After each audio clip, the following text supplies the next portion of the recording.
The cold Atlantic air hit my face as I stepped out of the JFK International Terminal, but all I felt was the warmth of finally being home.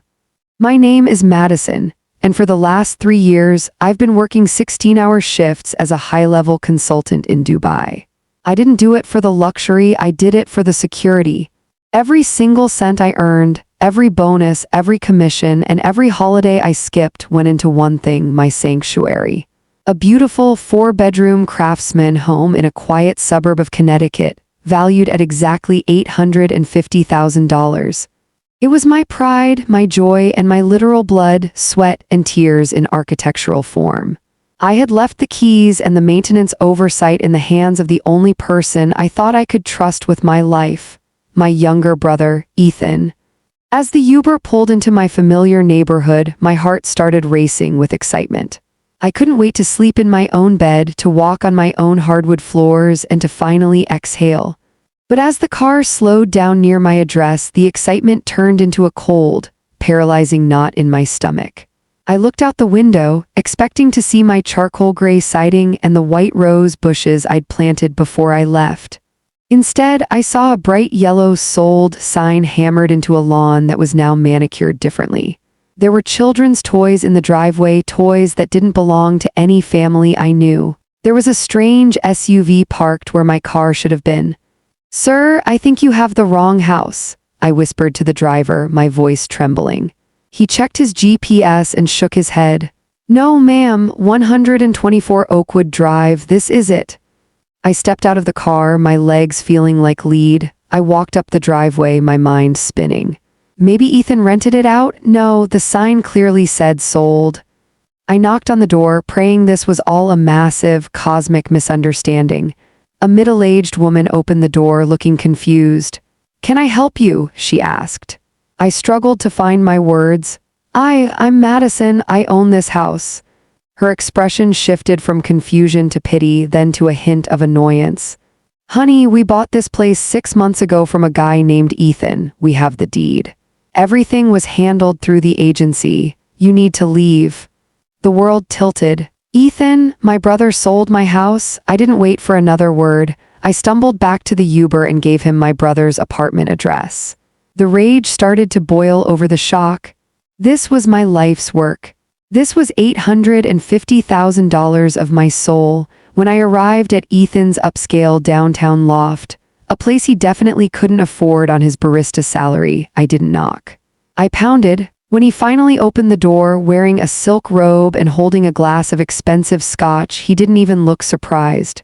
He looked amused. "Madison, you're back early," he said, stepping aside to let me in. The loft was filled with designer furniture and high-end tech. "Ethan, where is my house? Why are there strangers living in my home?" I screamed. He took a slow sip of his drink and smirked, a cold, calculated expression I had never seen on him before. "Oh, that old thing? It was sitting empty, sis. A waste of prime real estate. I figured since you were making bank in the desert, you wouldn't mind helping your little brother get a head start in life."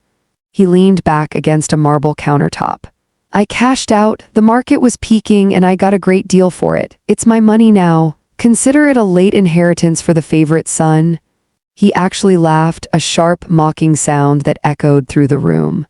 He had used a forged power of attorney. He had stolen my entire life.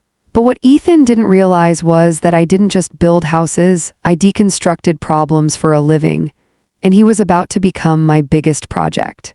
I stood in Ethan's expensive loft, the smell of his overpriced scotch stinging my nostrils as much as his words stung my heart. He actually thought he had won. He looked at me not as his sister, but as a hurdle he had successfully cleared. "It's my money now," he had said, as if $850,000 of my hard-earned equity was just a gift he'd decided to give himself. I didn't scream again. I didn't throw a vase. I simply turned around and walked out. In the elevator, my hands were shaking, but my mind was beginning to crystallize. This wasn't just a family drama anymore, this was a war. I had spent years analyzing corporate structures and identifying financial leaks for some of the biggest firms in Dubai. If Ethan thought a forged signature and a smirk were enough to defeat me, He had severely underestimated the woman who paid for his lifestyle for the last decade. The first stop was my lawyer, a sharp woman named Sarah who specialized in white-collar crime and property fraud. As I sat in her mahogany row office, showing her the sold photos and explaining the situation, her expression went from professional concern to genuine shock. "Madison, for a brother to do this? It's not just betrayal, it's a felony," she said, flipping through the public records on her screen. "He used a power of attorney that looks remarkably like your signature, but the notary stamp is from a small office in a town you've never visited.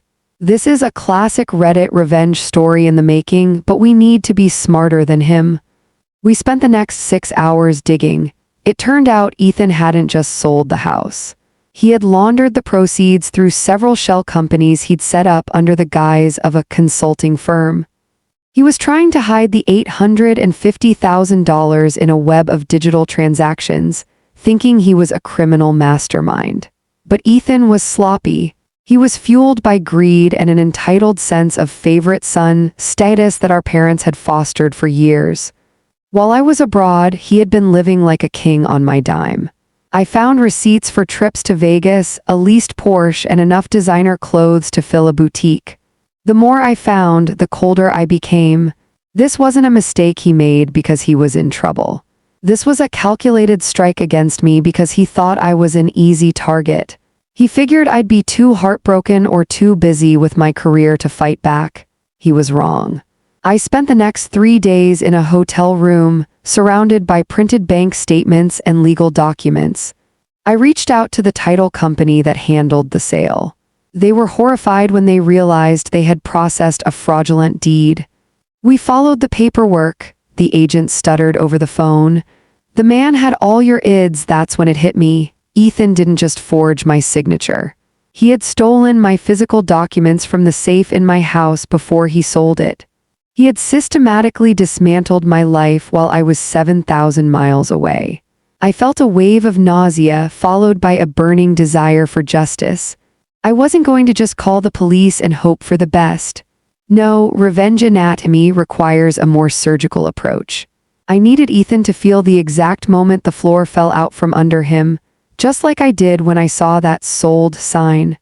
I discovered that Ethan had invested a large chunk of the stolen money into a sure-thing real estate development deal, a project that was currently in a sensitive bidding phase. If that deal fell through, not only would he lose the $850,000, but he would be legally liable for millions in damages to his partners. He had leveraged my stolen house to play a game he didn't understand. Now it was my turn to roll the dice. The realization that Ethan had used my $850,000 to leverage a high-stakes real estate development deal was the final piece of the puzzle. He wasn't just a thief. He was a gambler playing with stolen chips. I spent the next 48 hours in a focused, cold-blooded trance. In my professional life, I've taken down CEOs for less. My brother had forgotten that while he was spending my money on silk robes and scotch, I was mastering the art of forensic accounting.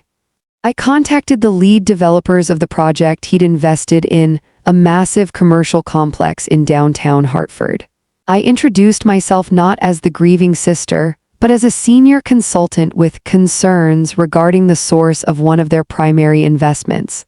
When they saw my evidence of property fraud and the forged power of attorney, the air in the room turned freezing.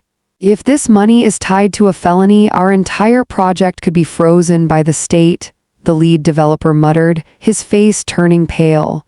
This was exactly what I needed, but I didn't want them to just cut him out. I wanted him to be fully committed before the axe fell. I played a dangerous game of family drama chess. I leaked information to Ethan through a mutual friend, making it seem like I was defeated and moving back to Dubai. I wanted him to feel secure. I wanted him to double down on his investment, and like the entitled narcissist he is, he took the bait. He thought he had scared me off. He even had the audacity to send me a mocking goodbye text. "Safe flight, sis. Don't worry, I'll take good care of your legacy." He had no idea that his legacy was a house of cards I was about to blow down. I worked closely with Sarah, my attorney, and a private investigator to document every single move Ethan made. We discovered he had promised his business partners that he had full liquid assets to cover the next phase of development. He was lying. He was relying on the final payout from my house sale to cover his tracks. I contacted the bank that was holding the escrow funds from the sale of my $850,000 home. With a court order in hand and a mountain of evidence showing the deed was fraudulent, we didn't just ask for the money back. We successfully froze the entire account. The moment that account was locked, Ethan's financial oxygen was cut off. He was now legally obligated to provide funds he no longer had access to for a project that was already under investigation thanks to my anonymous tips. The beauty of this revenge was that I wasn't the one pulling the trigger. His own greed was. He had signed contracts with bad faith clauses that carried massive penalties. By trying to steal my future, he had effectively signed away his own. I watched from the sidelines as his world began to crumble. His Porsche was the first thing to go repossessed within a week. Then came the calls from his business partners who were now realizing that their investor was a fraud. Every time my phone buzzed with a frantic call from him, I let it go to voicemail. I wanted him to feel the silence. I wanted him to feel the same isolation I felt when I stood in front of my sold house. This wasn't just about the money anymore, it was about the anatomy of a betrayal. He had treated me like an ATM, and now the ATM was closed and the bank was calling in the debt. I prepared for the final confrontation, knowing that the next time I saw Ethan, it wouldn't be in his luxury loft. It would be in a place where silk robes aren't allowed. The climax of this family drama didn't happen in a heated shouting match or a dramatic street fight. It happened in a sterile, white-walled conference room in downtown Hartford. I arrived early, wearing my best power suit, looking every bit the high-level consultant Ethan thought he had defeated. He arrived 10 minutes late, looking disheveled, his expensive silk tie crooked and his eyes bloodshot. The swagger was gone. The smirk was buried under a layer of pure, unadulterated panic. Sitting across from us were the lead developers of the project and two men in suits who didn't look like they were there to discuss real estate. They were investigators from the district attorney's office. Ethan's $850,000 house of cards was about to experience a total structural collapse. "Madison, what is this?" "Tell them it's a mistake," Ethan stammered, his voice cracking as he looked at the files spread across the table. I didn't say a word. I simply pushed a copy of the original deed and the forensic report on the forged power of attorney toward him. The lead developer spoke first. "Ethan, because you used fraudulent funds to secure your position in this partnership, you are in breach of contract. Not only is your investment forfeited to cover the damages, but the authorities have some questions about where exactly that $850,000 came from." Ethan looked at the investigators, then back at me. You did this? We're family, Madison. You're ruining my life over a house?" I finally leaned forward, my voice calm but as sharp as a scalpel. "I didn't ruin your life, Ethan. You sold my life. You laughed when you told me you cashed out. Well, I'm here to collect the interest." The revenge anatomy was now complete. The investigators stepped forward, and the sound of handcuffs clicking into place was the most satisfying audio I had heard in 3 years. Ethan was charged with grand larceny, identity theft, and multiple counts of property fraud. Because he had laundered the money through those shell companies, the feds were now involved too. He wasn't just going to lose the money. He was going to lose his freedom. As he was led out of the room, he tried to scream, but no words came out. He was finally realizing that the favorite son status wouldn't protect him from the legal consequences of his entitled greed. He had gambled with my sanctuary and lost everything, his reputation, his future, and his dignity. But my work wasn't done. With the criminal case moving forward, the sale of my house was legally voided due to the fraudulent deed. It took several months of legal battles and insurance claims, but the title was eventually restored to my name. I felt a complicated mix of emotions when I finally stood back on my porch, holding the keys that Ethan had stolen. The new owners were compensated by the title insurance company, and they moved out peacefully, leaving my house empty once again. I walked through the rooms, smelling the familiar scent of the wood floors and looking at the walls I had painted with my own hands. The $850,000 was back where it belonged, in the form of the home I had worked so hard to build. Looking back at this journey of betrayal and justice, I realized that family doesn't always mean loyalty. Sometimes the people closest to you are the ones who will sell your soul for a quick buck. But as I sat on my porch, watching the sunset over the Connecticut suburbs, I felt a deep sense of peace. I had deconstructed the anatomy of my brother's greed and rebuilt my own life from the ashes. Ethan is now serving a significant sentence in a state facility, and I've made sure he won't be getting any inheritance from me ever again. To anyone out there dealing with entitled family members or property fraud, stay smart, keep a paper trail, and remember that karma always finds its way home. Justice isn't just served, it's earned.